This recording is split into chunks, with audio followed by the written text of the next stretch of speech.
Well, as we've been talking about, Chinese smartphone maker Xiaomi has reportedly raised $1 billion from investors, putting its valuation above Uber, Twitter, and Netflix. And as we mentioned, the company is rapidly expanding into emerging markets despite some legal troubles.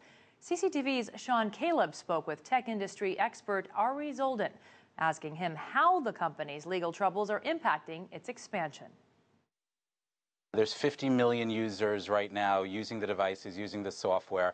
They've got 14% of the Chinese market. So despite the massive legal battle that they have, a lot of companies are saying, a lot of analysts are saying right now that they're still going to make it. One thing I did read about their CEO, billionaire Liu Jun, he is a guy that is simply a workaholic, puts in 100 hours a week. He was the guy that steered this. But they do have these legal issues. Right now, they're being sued by Ericsson in India, and others could join in that legal action. Talk about the patent issue that's going on. They have a bunch of patents filed, only really just a handful approved.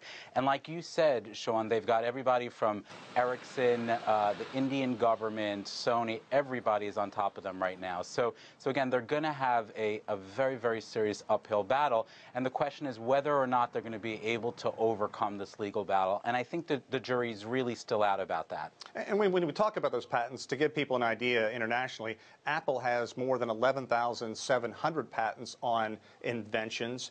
Samsung has hundreds, and apparently Xiaomi only has a handful, 13. How can that happen? How can a company become so powerful yet not have a patent on invention, a patent that keeps their product out there and legal, for lack of a better term?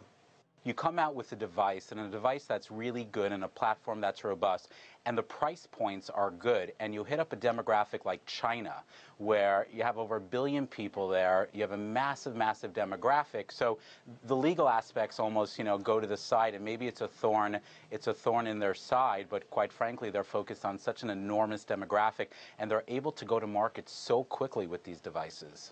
They did get a reprieve. They're able to keep operating in India at least until mid-February, so 45 or so days, because Qualcomm is going to allow them to use their chip. But this is far from over. There's a lot going on. Qualcomm has a lot at stake because they're also running into some issues overseas as well. The CEO is doing a phenomenal job. They're calling him the Steve Jobs of China, which is a huge, huge compliment. But again, they're dealing with these legal issues, and those legal issues, as you said, Sean, they are not going away, and they're not going to go away anytime soon. Let's talk about the CEO, what he means to that company. As I mentioned, he has a reputation of simply being a workaholic. A father, has 2 kids, but he's still able to put in 100 hours a week. He's been able to give a low-cost phone with high performance. How has he been able to do all that in such a short amount of time? He's got, obviously he's the face of the company. He's a driving force. The product is great. The price point is phenomenal. But at the end of the day, it comes down to the talent. And he's surrounded himself with some really, really incredible people that's driving this company forward.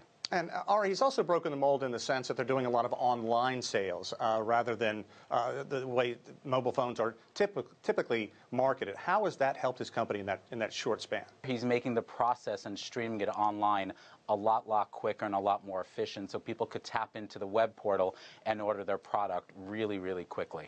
Let's talk about the sustainability factor. How can they keep this up, if they are able to, because they spent billions of dollars last year, but the profit margin razor thin. What is it going to take for this company to really get its roots down and be able to be simply a giant for years to come?